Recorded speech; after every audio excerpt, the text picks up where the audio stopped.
Sejam bem-vindos para mais um vídeo e para mais uma apresentação de um livro. E hoje vamos falar das FPs 25 de Abril. Mas antes, meus amigos, temos que fazer uma introdução para contextualizar a época em que todos esses acontecimentos ocorreram. E, meus amigos, vamos então fazer este vídeo em duas partes. A primeira parte, vamos estudar o período que vai de 74 até 76, até mais ou menos 80. E depois vamos estudar o segundo período, que aí sim vai ser as FPs 25 de Abril, que vai de 1980 até 1987. Porquê fazer este vídeo? Meus amigos, em primeiro lugar, há uns anos atrás eu fiz um resumo do livro de Nuno Gonçalo Poças, Presos por um Fio, quando o livro saiu. E, meus amigos, o livro foi, portanto, editado em 2021 e nessa altura eu fiz um pequeno resumo, coisa de 15 minutos, nem isso, para falar do livro. Hoje vamos ver o livro por um resumo completo, portanto vamos ver o conteúdo mesmo do livro e de facto o que é que foram as FPs 25 de Abril. Mas como eu disse, temos que fazer a primeira parte do vídeo, ou seja, o contexto em que todas essas coisas ocorreram e por isso vamos ter que estudar tudo o que aconteceu, um bocadinho antes da Revolução, até depois da Revolução, passando pelo Verão Quente, até a normalização constitucional, a normalização democrática, em 76, e depois até chegar a 1980, onde começa, de facto, a atividade das FPs 25.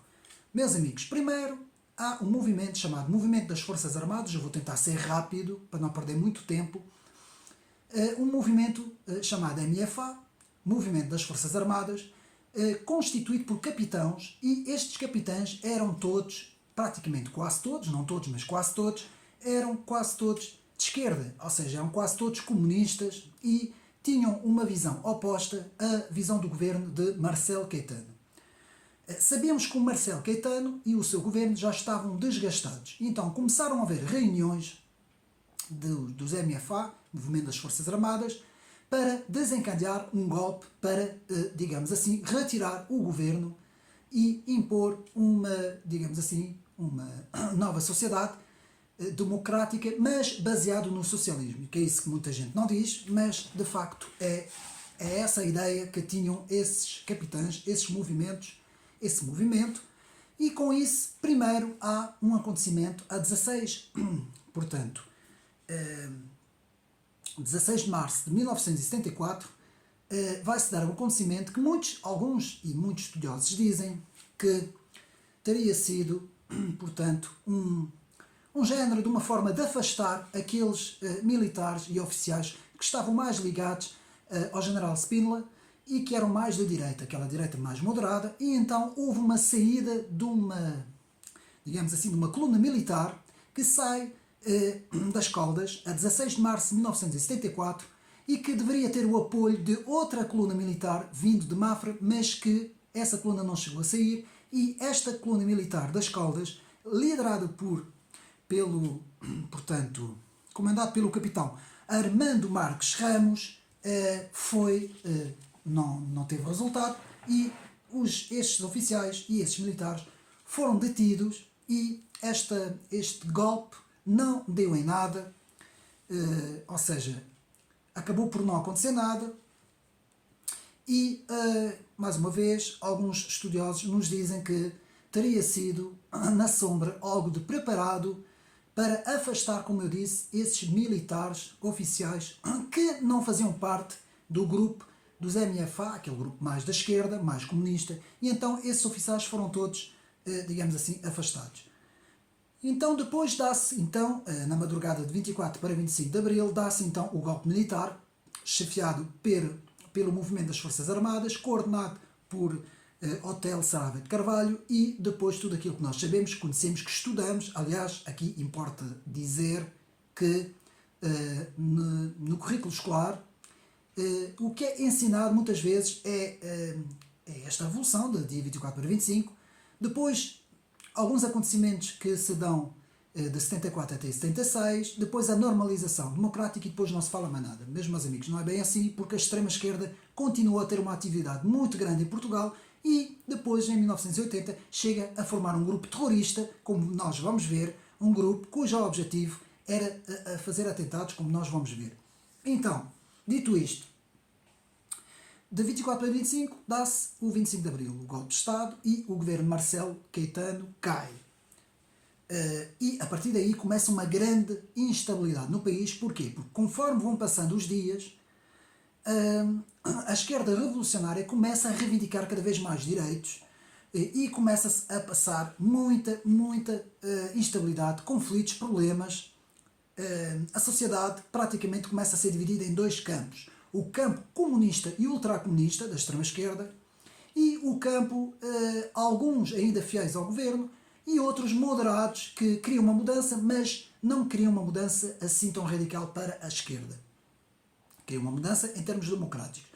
Ou seja, isto foi uma tentativa de fazer exatamente a mesma coisa que na União Soviética, em 1917, criar primeiro, portanto, como sabemos, em fevereiro, uma revolução e depois criar em outubro outra revolução, essa sim mais radical, que pôs no governo, portanto, as forças leninistas, marxistas-leninistas, completamente nos comandos da então, da antiga Rússia, da então nova União Soviética, como iria depois se chamar a Rússia.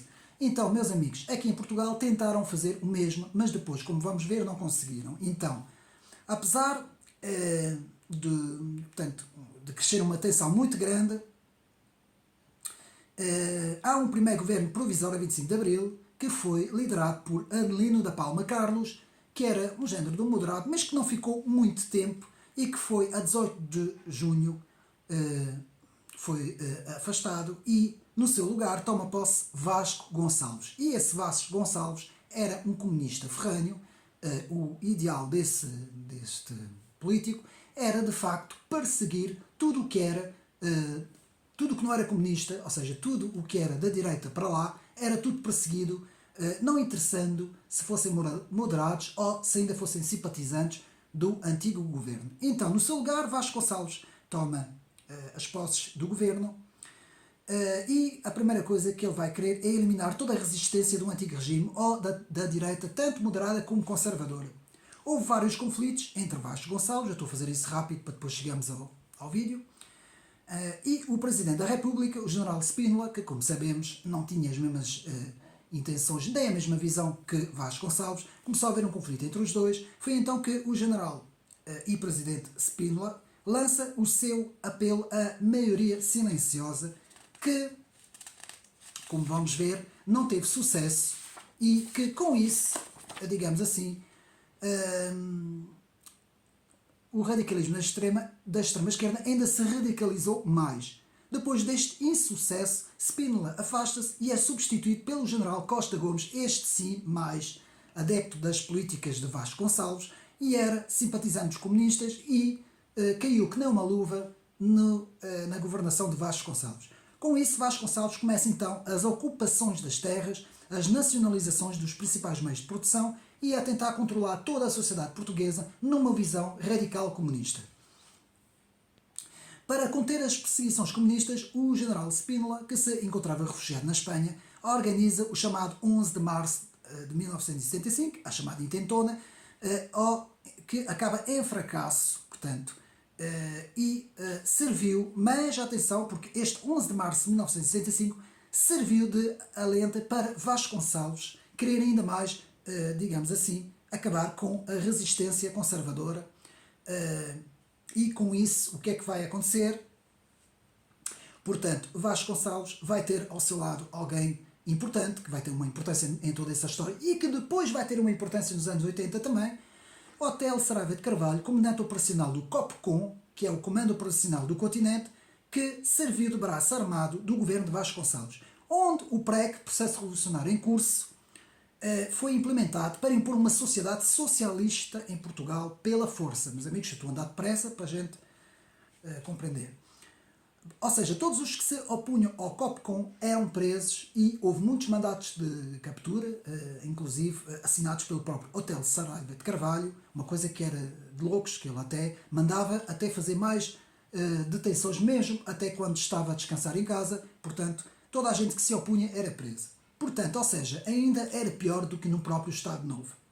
Então, na primavera de 1975, o Pacto MFA Partidos de Origem, há uma Assembleia Militar chamada Conselho da Revolução, começaram então a haver aqui algumas aproximações entre os partidos, mas ao mesmo tempo continuavam então todas as nacionalizações.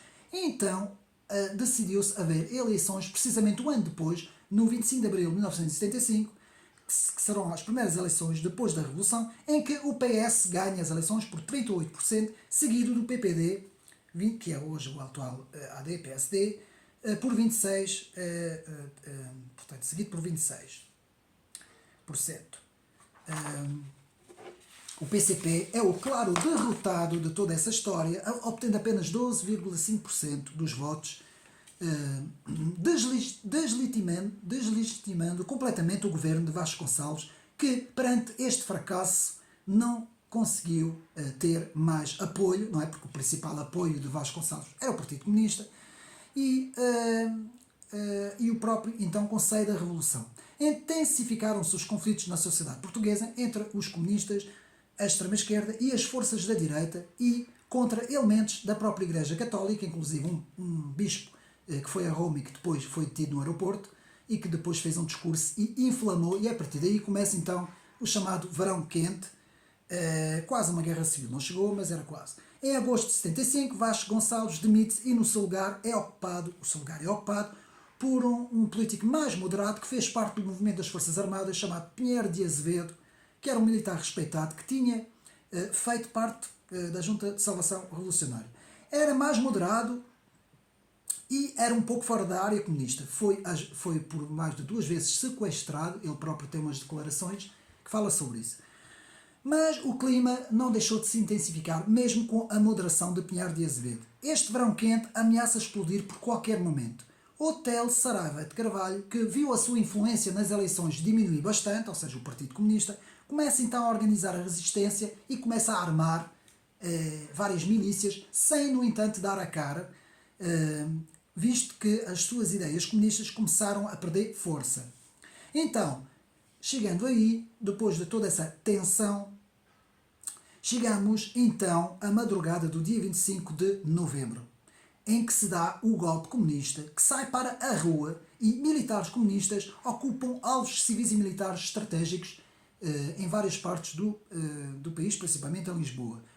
Os militares ligados ao grupo dos nove, portanto ligados e liderados por Melo Antunes, Vasco Lourenço, Conti Castro, Pedro de Pesar, Manuel Franco Charis, Costa Neves, Sousa Castro, Vítor Alves e Vítor Crespo. Todos esses políticos e também, de certa forma, depois o próprio general Ramalhantes, formavam o Grupo dos Nove, que era um grupo que queria manter uma certa moderação, uma certa democracia na sociedade e que não eram tão radicais como esses comunistas, que eram duas forças, os comunistas, portanto o atual PCP, mas naquele tempo, e as forças da extrema-esquerda, que foram as principais forças derrotadas em todo este processo, como nós vamos ver mais adiante. O Grupo dos Nove, MFA, moderados, perceberam que estavam prontos um golpe da extrema-esquerda radical. Portanto, esses oficiais viram que estava prestes a acontecer aquilo que tinha acontecido, portanto, na União Soviética. Então, com o apoio dos partidos políticos moderados, intervieram militarmente para pôr fim à rebelião e o próprio Verão Quente. Portanto, o Verão Quente acaba aí também com o 25 de novembro de 75. No último momento, na reunião, o presidente Costa Gomes chama os partidos políticos para um entendimento. E, de repente, no final, o PCP sai de fininho. Porquê? Porque o PCP, Partido Comunista Português, percebeu que teria tudo a perder caso em que houvesse um confronto direto na sociedade entre as forças moderadas e as forças da extrema-esquerda e queria manter a mesmo o seu estatuto, mesmo depois desta situação ser resolvida, e foi assim que o PCP manteve-se até hoje no governo, e talvez seja por causa disso também que temos uma Constituição da República, ainda hoje em 2024, com o preâmbulo a falar numa sociedade socialista. Mas enfim. Então, o PCP sai de cena e abandona o grupo revolucionário. Com isto, compromete o próprio golpe de novembro, mas garante a sua sobrevivência política. E foi exatamente isso que o PCP quis, não é? Na sombra fez de propósito e podemos dizer que o PCP tramou a própria extrema-esquerda. Oficiais de Otelo, os militares do golpe ficaram órfãos também do PCP. O golpe fracassa com a intervenção das tropas ao serviço dos moderados e do governo. Ramalhantes foi o coordenador da operação contra-revolucionária, cujo desfecho venceu o grupo dos 9 e levaria Ramalhantes a chefe do Presidente da República do Estado-Maior. Portanto, o general Fabiano e Otelo Saraiva de Carvalho seriam afastados dos seus postos e a própria Copcom portanto, vai ser extinta.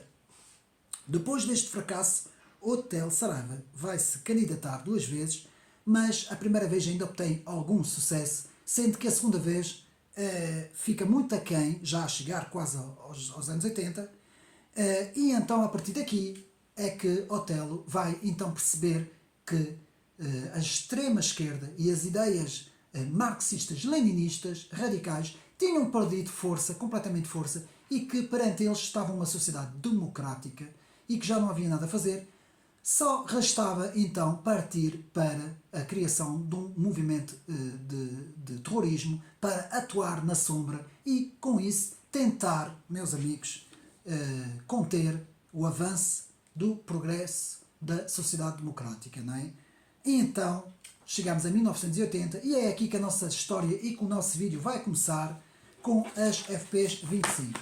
Mas, meus amigos, primeiro, e porque é importante, temos que clarificar algumas siglas importantes para percebermos. Primeiro, vamos perceber o que era a ARA, ou seja, a Ação Revolucionária Armada, portanto um A, um R e um A maiúscula.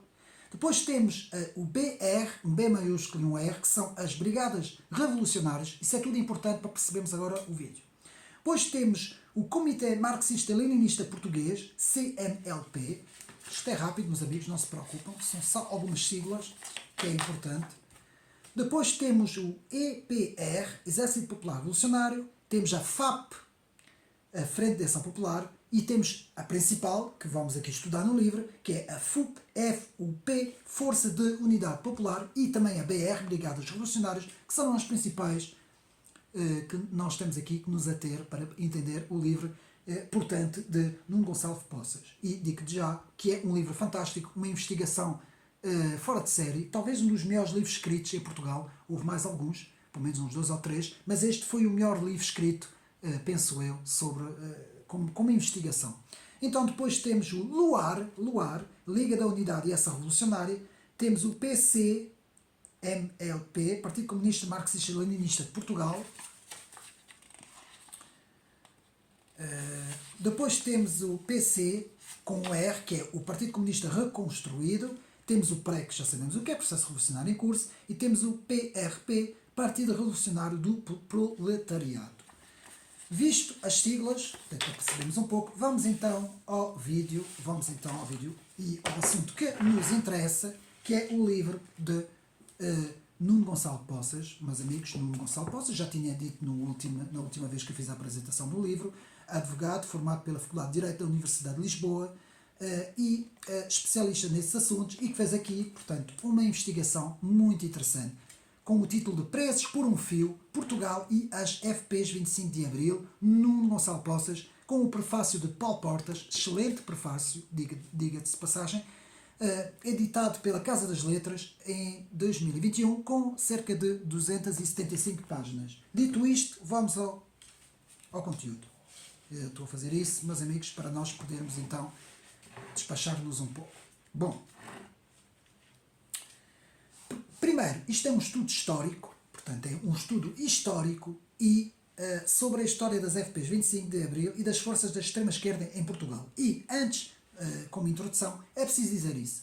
houve uma amnésia coletiva, quase que eu posso dizer, um esquecimento, não sei se foi propositado ou não, mas nós vemos que não se fala absolutamente nada deste período, porque é um período negro da extrema-esquerda. Nós temos que entender que este período, o Bloco de Esquerda, esses partidos todos da esquerda, tentam fazer com que isto não chegue a público. E isso é simples. Nós, quando vemos os conteúdos curriculares das escolas, os manuais escolares, que eu tenho aqui muitos deles, desde dos anos todos até chegar a 2022, vejam bem, só não tenho de 2023, porque eu faço sempre questão de ter os manuais de história para estudá-los a fundo, para ver o que é que sai e o que é que não sai. E, meus amigos, é uma ausência total, completa, sobre esses, pelo menos, 7 anos, 1980 a 1987, nós vamos agora estudar isso. É uma ausência completa deste assunto. E, meus amigos, este livro devia ser leitura obrigatória nas escolas. Porque fala-se muito da gloriosa Revolução do 25 e da Grândola Vida Morena e por aí fora, mas para já não se fala do 25 de Novembro, que é outra também, quase que praticamente passa-se por cima, não é? E praticamente quase todos os manuais de escolas fazem isso, ou seja, glorifica-se a Revolução por ser uma revolução de cariz comunista e socialista, mas depois que deveria-se exaltar bastante o 25 de Novembro e não se faz o que é para mim claramente viés ideológico que nós temos no Ministério da Educação e no Ensino, porque, meus amigos, essa parte, tanto do 25 de Novembro de 75 como depois a década de 80 até 87, devia ser leitura obrigatória na sala de aula. Mas nós temos um país que as elites são de esquerda, o Ministério da Educação é de esquerda, muitos professores não são, mas são obrigados a seguir os currículos e temos assim, continuamos a ter um país, e por isso é que temos esse preâmbulo da Constituição a falar de uma sociedade que caminha rumo ao socialismo, é exatamente isso que a Constituição diz, que é inadmissível que isto não aconteça em lado nenhum, em país nenhum sequer da Europa isto acontece. Isto devia, essa coisa devia ser retirada da Constituição, mas enfim, eu não estou aqui para julgar, estou aqui para falar do livro de Nuno Gonçalo Poças, e então é isso. A título de introdução, houve uma amnésia histórica das atrocidades que a extrema-esquerda fez, do terrorismo que a extrema-esquerda praticou, e hoje fala-se de uma extrema-direita que não existe, porque a extrema-direita, o fascismo acabou em 1945, não é? Nunca ninguém viu grupos de fascismos aqui em Portugal a fazer coisas, desde o 25 de Abril para cá. Isso não existe, isto é tudo para inglês ver, para enganar as pessoas, e as pessoas de bem, as pessoas que defendem a democracia, o pluralismo de ideias, a democracia, o sistema parlamentar, o Estado de Direito, como eu, por exemplo, somos chamados de todos os nomes porque somos os únicos a criticar, de facto, tanto o comunismo soviético, leninista, marxista-leninista, como a extrema-esquerda troicista do Bloco de Esquerda e companhia, porque não é só o Bloco de Esquerda, há mais, e dessa gente toda que o sonho deles era controlar tudo e todos, era uma sociedade orwelliana, completa, sem partidos, sem nada. Eles falam dos conservadores, mas eles é que são a ditadura são eles, meus amigos. Portanto, a madrugada de 20 de abril de 1980, vamos começar com isso, portanto, com a história das FPs 25, chamadas FPs 25 de Abril. Então, na madrugada de 20 de abril de 1980, rebentaram dezenas de petardos em várias partes do país e caiu uma chuva de papéis com o chamado Manifesto do Povo do Trabalhador, com um símbolo de uma estrela e uma metralhadora. É chegada às forças das FPs 25 de Abril em Portugal, que vão atuar entre 1980, mais ou menos, e 1987. As FPs 25 assassinaram quase 2 dezenas de pessoas, feriram dezenas de outras, destruíram propriedades, assaltaram bancos, empresas, de onde roubaram milhões de escudos, com famílias inteiras arruinadas. Página 17. Agora vou aqui apresentar o conteúdo do livro, desculpa. Portanto, um estranho esquecimento, na página 18, a reforçar as minhas palavras, um estranho esquecimento da violência da extrema-esquerda, perpetuada pelas FPs 25, pela própria comunicação social e pela imprensa. Bom, eu vi 2 ou 3 documentários, um inclusive na SIC, que por acaso até falaram disso, não são documentários de agora, não é? São documentários que já têm algum tempo, mas isso acontece de 3 ou em 4 anos ou em 5 anos, acontece uma vez um documentário desses, que sai assim e tal, mas depois nunca mais ninguém vê nada, nunca mais ninguém sabe nada e as coisas vão passando e nós vamos ver. Então, na página 18 há uma amnésia geral quando se trata da esquerda. Meus amigos, se as FPs 25 de Abril fossem forças da direita conservadora e tivessem feito isso, não é? Esses atentados, teria sido o fim do mundo. Para já, forças conservadoras não fariam isso, porque não fazem essas coisas.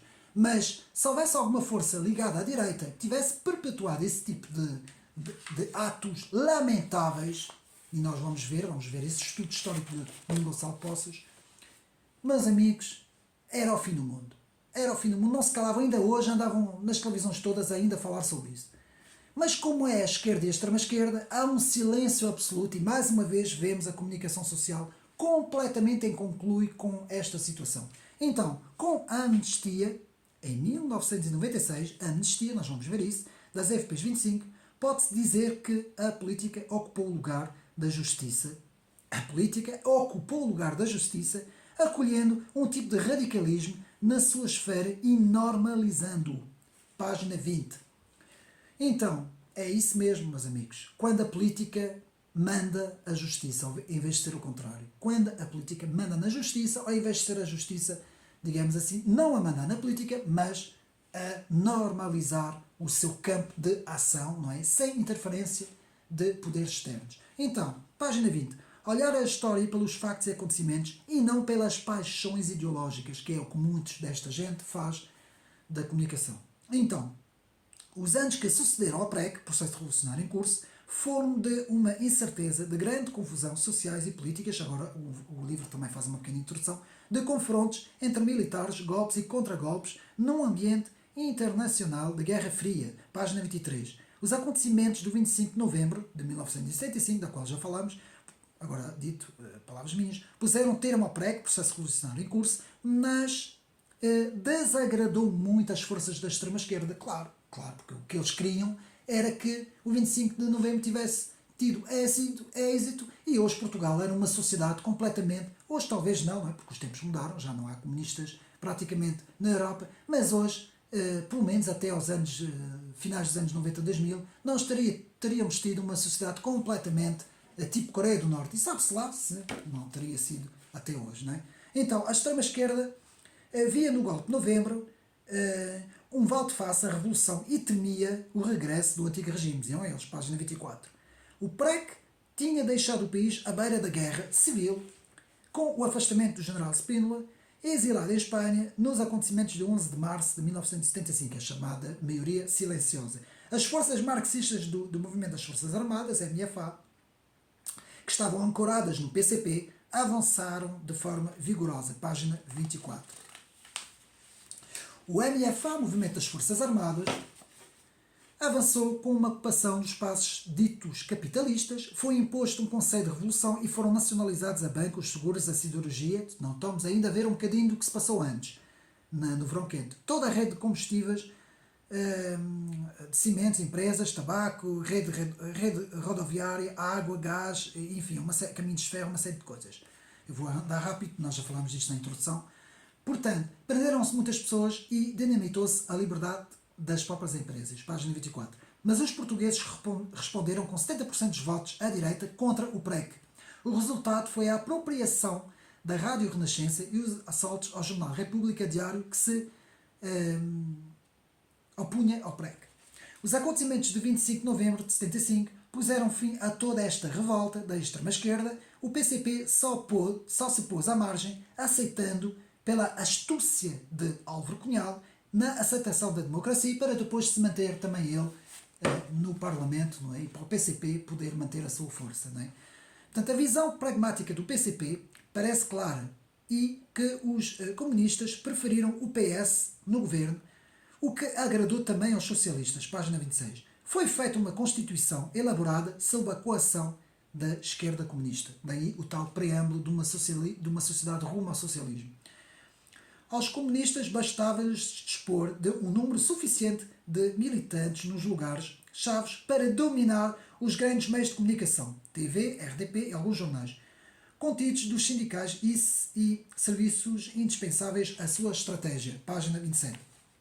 Entretanto, foi deixado à direita, o CDS, amorfo, claro, não é? A tal chamada direita fofinha, e que pede licença sempre à esquerda socialista. Por isso é que nós, em Portugal, temos uma direita, PSD, CDS, que sempre pediu licença à esquerda para fazer qualquer coisa. Tem que pedir sempre licença. E hoje estamos a ver o resultado. Tudo o que se vê hoje no Parlamento é o resultado descabido de tudo o que se passou de 76 até agora, meus amigos.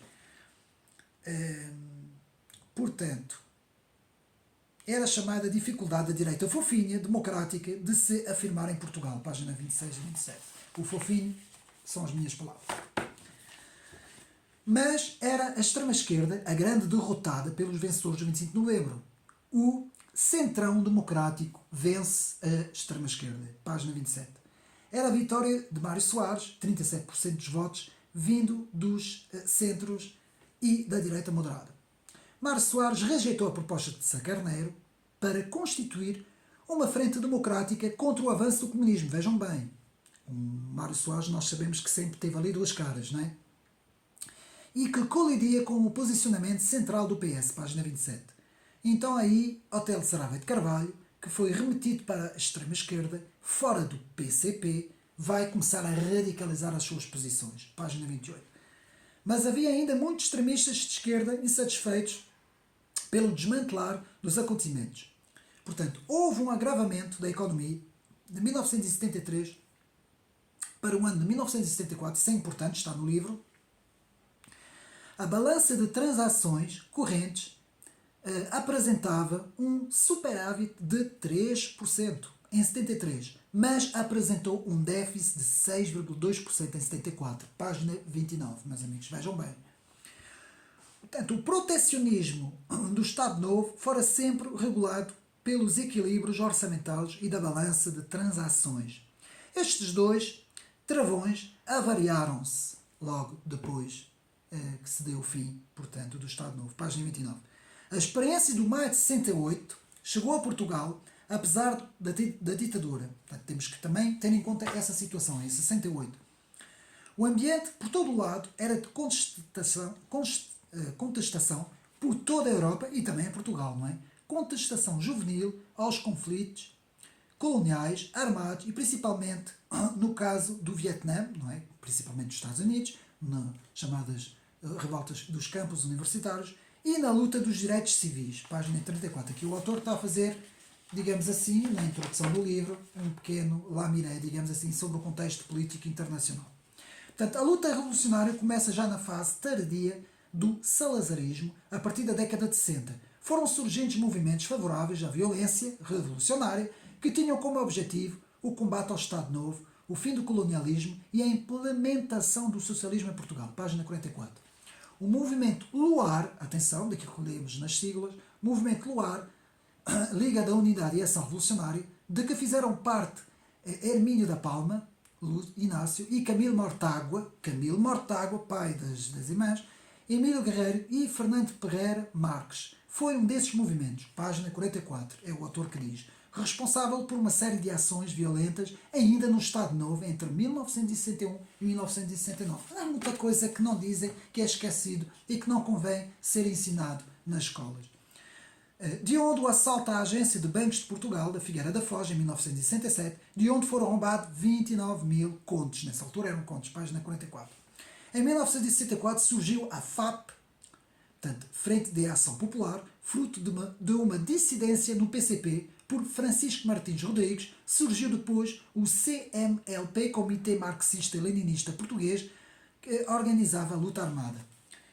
Na página 45, é desta corrente dissidente que também surge o PCR, PC Reconstruído, Partido Comunista Reconstruído, que visa a integrar a organização frentista UDP de Mário Tomás, fundada por Púlio de Valente e Dispney, já no século XX. A UDP, com o PSR e com o Política 21, daria mais tarde o Bloco de Esquerda. Portanto, todos esses grupos, nessa altura, depois alguns desses membros foram se juntando e depois mais tarde então aparece o Bloco de Esquerda, não é? Pela figura também de Francisco Louçã, não é? Portanto, o PCP criou como resposta aos grupos mais extremistas o ARA, Ação Revolucionária Armada, que através de Raimundo Narciso recorreu à violência armada entre 1970 e 1973, na página 46. Então, vários movimentos se distanciaram do PCP, criando movimentos mais extremistas na esquerda política.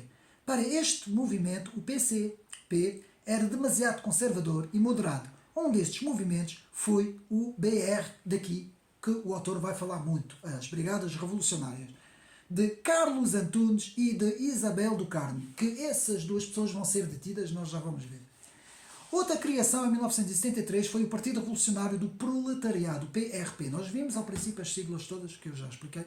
O movimento PRP, junto com o movimento PR, portanto, Partido Revolucionário do Proletariado, junto com as Brigadas Revolucionárias, foi responsável por vários atentados e ações violentas após o PREC, Processo de Revolução em Curso, onde resultou o homicídio de um agente da PSP, página 47, e ações de assaltos a bancos.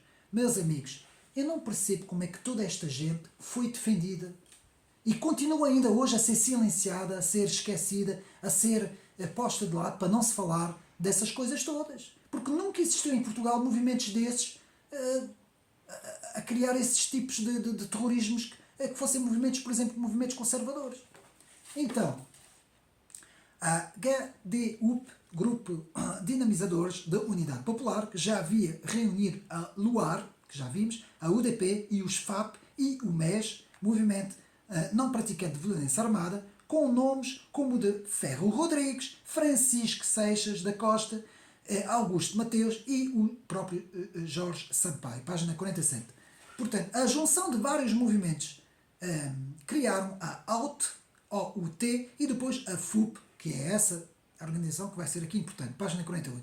Tudo isso conduziu à criação das FPs 25 de Abril em 1980, com um tipo de terrorismo urbano semelhante a outros grupos europeus, entre os quais que definiam ações armadas.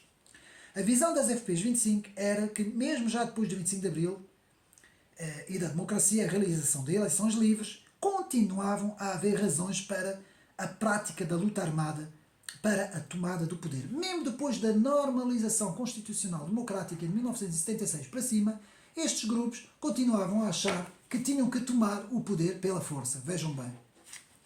O caso dos assaltantes de José Plácido, o caso do assassinato de José Plácido, ex-militante do PRP, desenhador de construção civil, baleado na Marinha Grande com 4 tiros de pistola na véspera de um julgamento em que iria prestar declarações comprometedoras. Página 50. Tudo isso aqui na investigação de Gonçalo Nuno Poças. Agora já não era com a Isabel do Carmo e Carlos Antunes, que já não eram, que já eram passado, era agora com Otelo, na Otelo Saraiva de Carvalho, e depois na FUP, que estavam a caminho para as FPs 25, página 51. FPs 25 de Abril, 7 anos do terrorismo. Aqui chegamos à parte do livro em que o autor vai descrever todos os acontecimentos e todas as ações das FPs 25, página 53.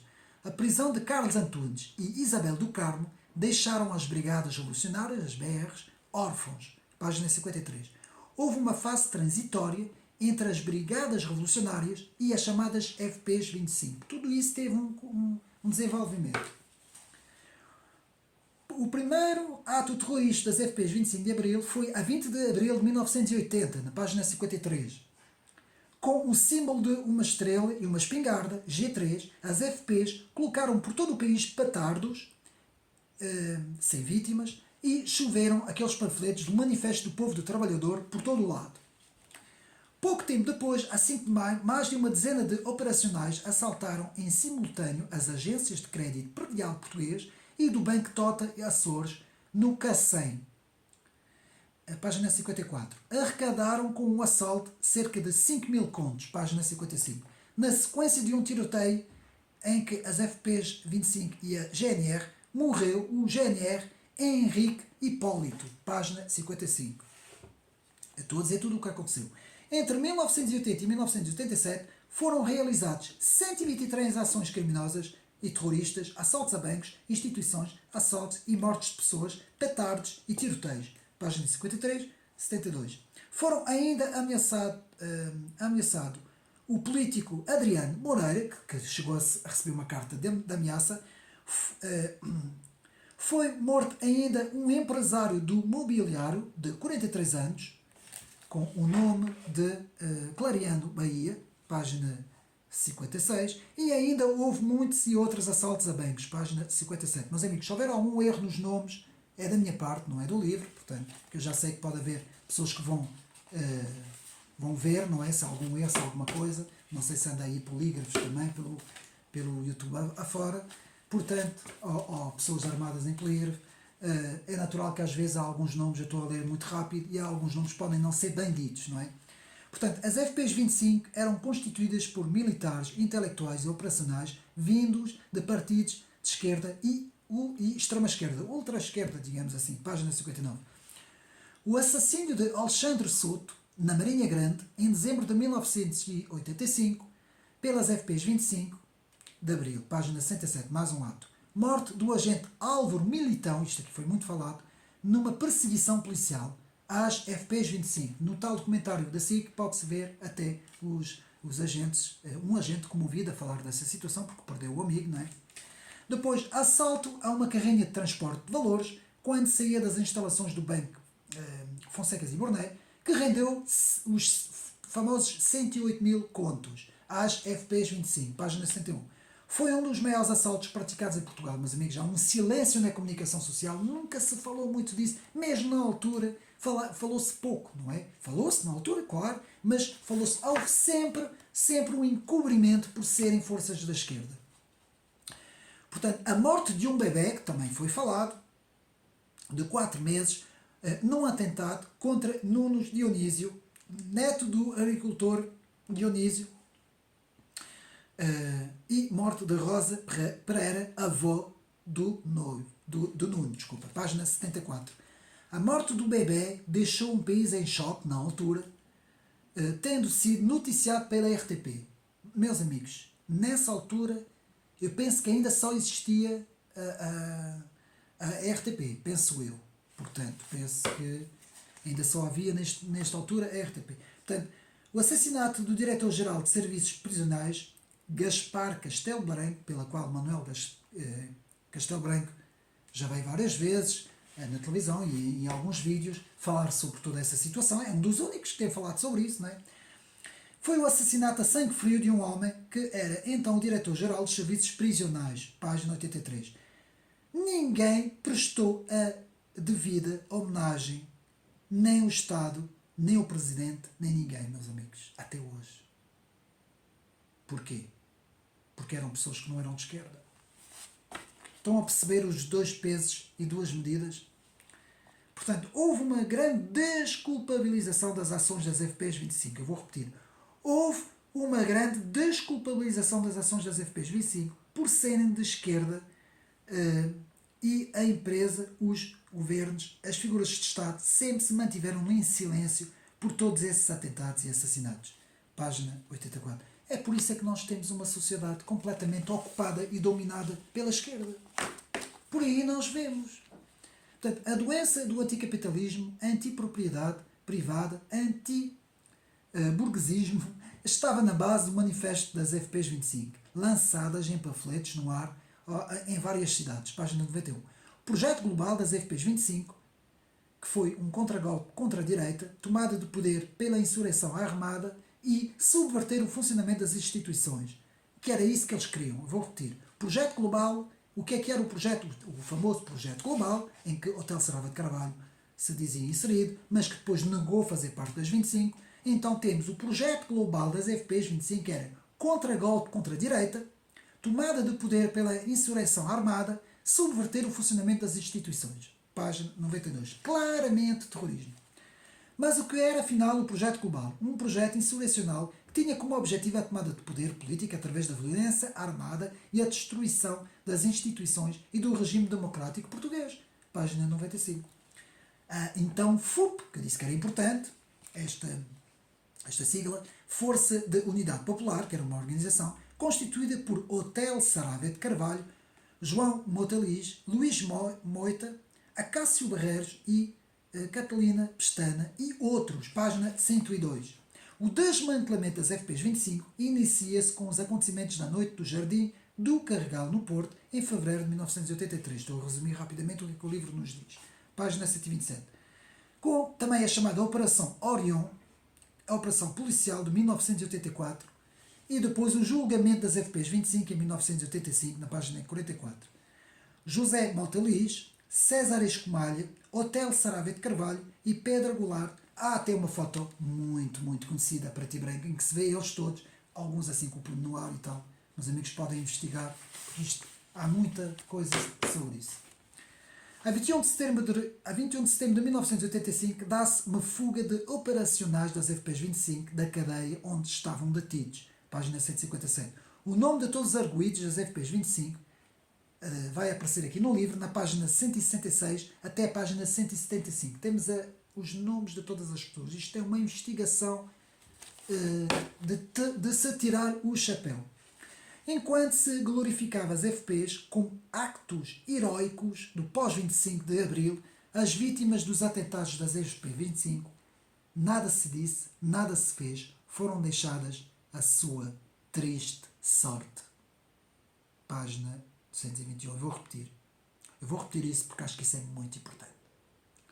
Enquanto se glorificava as FPs 25 como atos heroicos do pós-25 de Abril, as vítimas dos atentados das FPs 25, nada se disse, nada se fez, foram deixadas à sua triste história.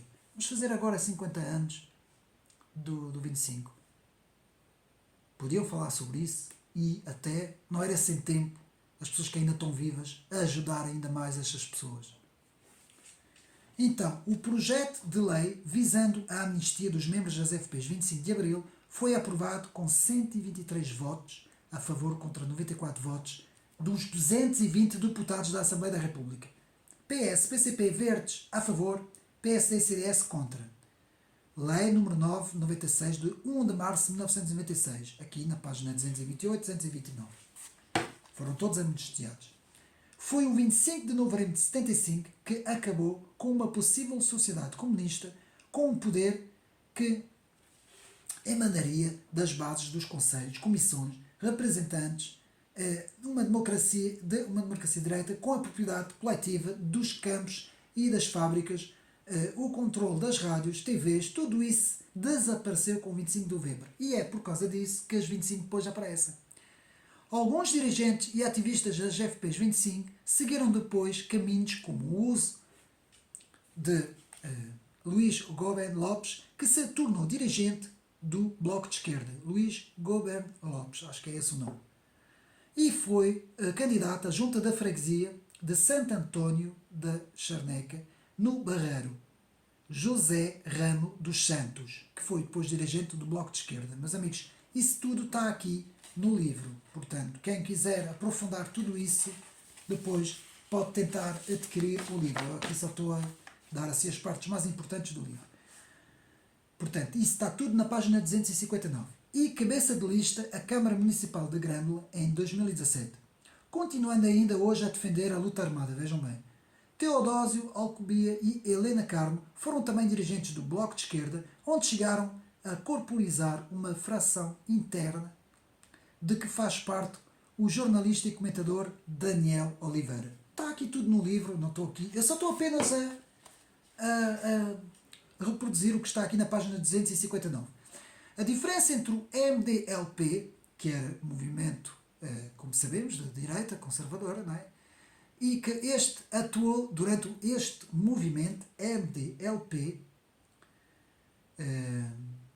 acho que era Movimento Democrático de Libertação Português, não sei se é esse, não está aqui nas siglas, assim de cabeça, mas penso que seja, que era um movimento que atuou, mas atuou apenas no período revolucionário, porque neste período o país estava completamente, entre 74 e 76, havia tudo e mais alguma coisa, não é?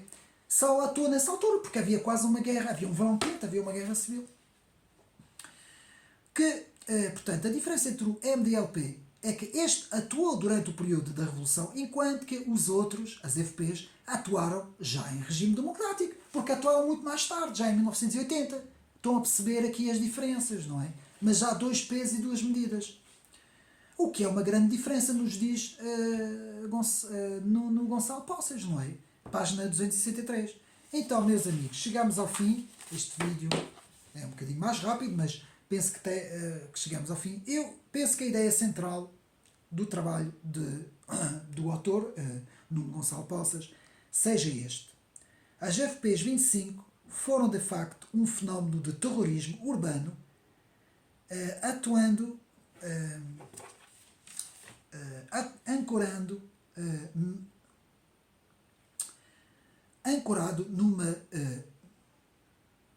numa determinação ideológica que tentou destruir a própria democracia liberal, o parlamentarismo e um país livre, aberto e democrático. Eu vou repetir.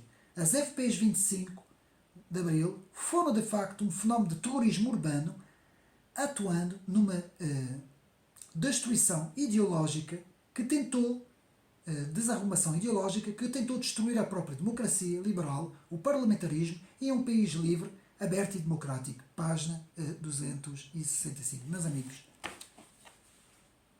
eu tenho muita, imensa pena não se falar sobre isso. A cassete que nós temos na televisão é sempre a mesma. O perigo da extrema-direita. Vem aí a extrema-direita. O perigo da extrema-direita.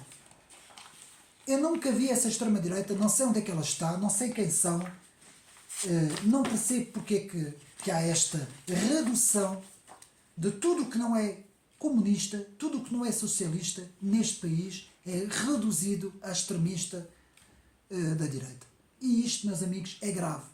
E eu vou explicar um bocadinho, indo ao encontro do livro, porque é o seguinte: quanto mais nós andamos para a frente, mais há um deslocamento das forças de direita e de centro para a esquerda. Deslocamento esse, eu vou explicar isso, um deslocamento depropositado por causa da redução ad Hitlerium, que eu costumo dizer, a redução do adversário. Reduzir o adversário cada vez mais a extremista, tentando fazer com que o adversário tenha medo e se desloque sempre cada vez mais para a esquerda. Foi exatamente isso que aconteceu com o PSD ao longo de todos esses 50 anos. Foi exatamente isso que aconteceu ao CDS ao longo destes 50 anos. E de repente houve um partido político como o Chega que apareceu e disse: chega, nós não vamos nos deslocar para a esquerda, que é aquilo que vocês querem, nós vamos nos posicionar na direita conservadora e nós somos os conservadores e nada temos a ver com extremismos, nada temos a ver com terrorismos, nada temos a ver com essas coisas. Porque, atenção, o terrorismo não é só ações armadas com mortes, explosivos, assassinos, assaltos, bem que não. Há também o chamado terrorismo intelectual, que é aquilo que eles estão a fazer agora. O terrorismo intelectual é muito bem explicado e há um autor que explica isso muito bem. Agora não tenho aqui assim de cabeça, mas penso que o próprio Frère Thierry, na Radio Courtoisie, em França, explicou muito bem esse fenómeno, que é chamado o fenómeno do sinistro giro. Eu explico o que é que quer dizer. A própria palavra sinistro giro quer dizer que é um giro sinistro. É um giro da direita para a esquerda, que é sinistro e que vai sempre girando para a esquerda, vai empurrando pelo politicamente correto, pela ameaça intelectual, do terrorismo intelectual, pela redução do adversário extremista, redução ad Hitlerium, e vai empurrando os partidos que são da direita e de centro sempre mais para a esquerda. E por isso é que os políticos têm medo. Por exemplo, eu vejo o nosso atual Presidente da República, o próprio Primeiro-Ministro agora, que é do PSD. Portanto, todas essas pessoas, quando acontece alguma coisa do estilo, grupos de ativistas, de jovens ativistas que vão lá, não vão fazer nada dessas coisas, não é? Mas vão lá e vão atirar tinta, ou vão fazer aquelas atividades, digamos assim, próprias daqueles grupos ativistas, não é, de esquerda, que eles fazem, esses jovens, principalmente ligados ao ambiente e vice-versa. Em vez dos políticos condenarem, dizerem essas pessoas não têm nada que fazer isso, estão a desrespeitar a desrespeitar o Estado de Direito, estão a desrespeitar as instituições, estão a desrespeitar a democracia, estão a desrespeitar os políticos. Não. Põem-se cheio de medo. Mas nós somos a favor do ambiente, mas nós não estamos aqui. Eles têm direito a manifestar-se, eles podem fazer, eles podem entrar, podem mandar tinta, podem partir as coisas, podem fazer o que quiserem. É o direito deles, eles têm direito. Bem, qualquer dia, por enquanto são jovens que fazem isso, mas qualquer dia, sabemos lá se um dia não vai haver mesmo atentados. Percebem onde é que eu quero chegar, meus amigos? Tem que haver, uma vez por todas, um fim a este politicamente correto, porque, de facto, o terrorismo acabou nos anos 80. É verdade, na década de 80, esse radicalismo que vinha dos anos 60, 70, esse radicalismo da esquerda acabou. Mas ele transformou-se num terrorismo intelectual, transformou-se num politicamente correto e agora está a censurar toda a gente. Toda a gente que não tem a visão comunista e socialista é censurado. Toda a gente que não tem esta visão. E isto, meus amigos, a história aprende-nos as lições. É com a história que nós aprendemos e é por isso é que os jovens nas escolas têm que aprender tudo o que se passou e este livro devia ser leitura obrigatória. Isto é uma investigação, é um trabalho, uma investigação, mas devia ser leitura obrigatória nas escolas. Pelo menos como opção, não é? E mesmo em cursos superiores, para quem estuda nas áreas das ciências humanas, dentro da ciência política e de outras áreas, devia haver aqui trabalhos feitos sobre esse período e deveria ser leitura obrigatória. Mais uma vez, meus amigos, é de lamentar este silêncio. E agora, comparando, saia um livro a defender a família, que vai ser o próximo livro que eu tenho aqui, meus amigos, a defender a família, a defender tudo o que é de bem, tudo o que é legítimo, tudo o que é de bem, tudo o que é pró-vida, tudo o que é para a vida. E esse livro é demonizado, é atacado. Então, mas dois pesos, duas medidas. O terrorismo não se diz nada, cala-se muito bem caladinho.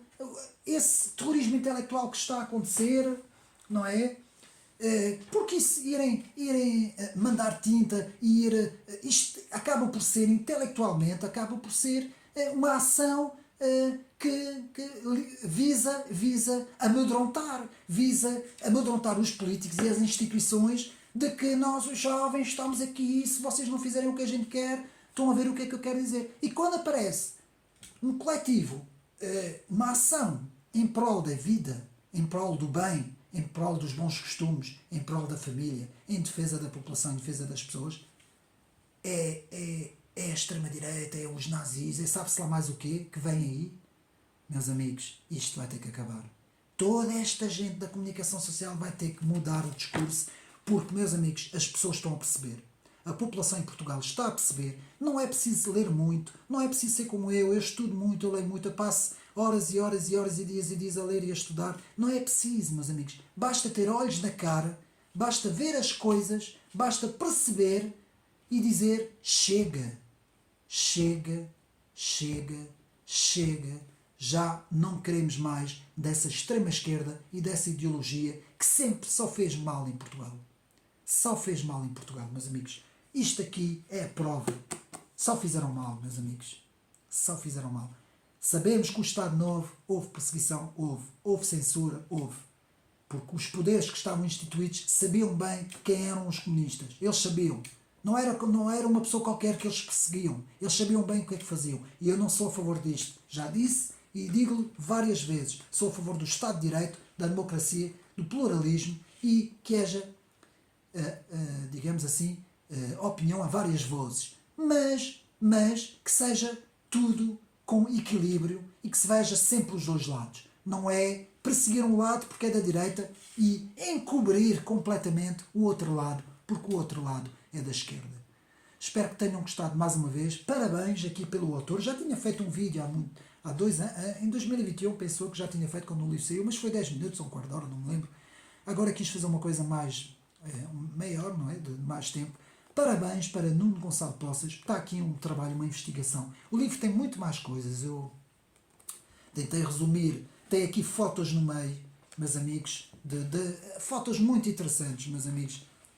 A famosa foto que eu falei é esta aqui, onde se pode ver todos esses atores aqui. Nós podemos ver aqui, espero que estejam a ver. Pode-se aqui ver mesmo Hotel Saraiva de Carvalho, e eles todos, toda esta gente, que sempre só teve um objetivo: construir uma sociedade soviética, uma Coreia do Norte, um Cuba, que é exatamente aquilo que agora querem fazer lá no país amarelo e verde, que eu não vou agora falar disso, porque eu ouvi dizer que continuam a censurar, mas é exatamente isso. E espero que lá também, nesse país do amarelo e do verde, que graças a Deus ainda é amarelo e verde, espero que nesse país o vermelho que lá está saia o mais rápido possível, e eu desejo isso aos meus irmãos, queridos irmãos do Brasil. Um abraço para todos vocês. Resistem enquanto podem, e espero que haja mais pessoas a ajudar vocês, como tem vindo agora a acontecer, não é? Pessoas que tenham bastante dinheiro, como está agora a acontecer, e que de facto, uma vez por todas no mundo, esse comunismo, essa extrema-esquerda seja erradicado, e este canal conservador de livros e de conhecimento dará toda a ajuda possível na apresentação de livros, na apresentação do conhecimento, porque é pelo conhecimento, como a palavra de Deus, como a Bíblia diz, o povo carece por falta de conhecimento, mas se o povo tiver conhecimento, o povo também pode vencer. Não o povo unido, como diz a esquerda, mas sim vencer com sabedoria, com inteligência, com moderação, com fé, com palavras, não com violência, com argumentos, no terreno democrático, que é no debate, e espero que os meus amigos tenham gostado mais deste vídeo. Um abraço e até uma próxima.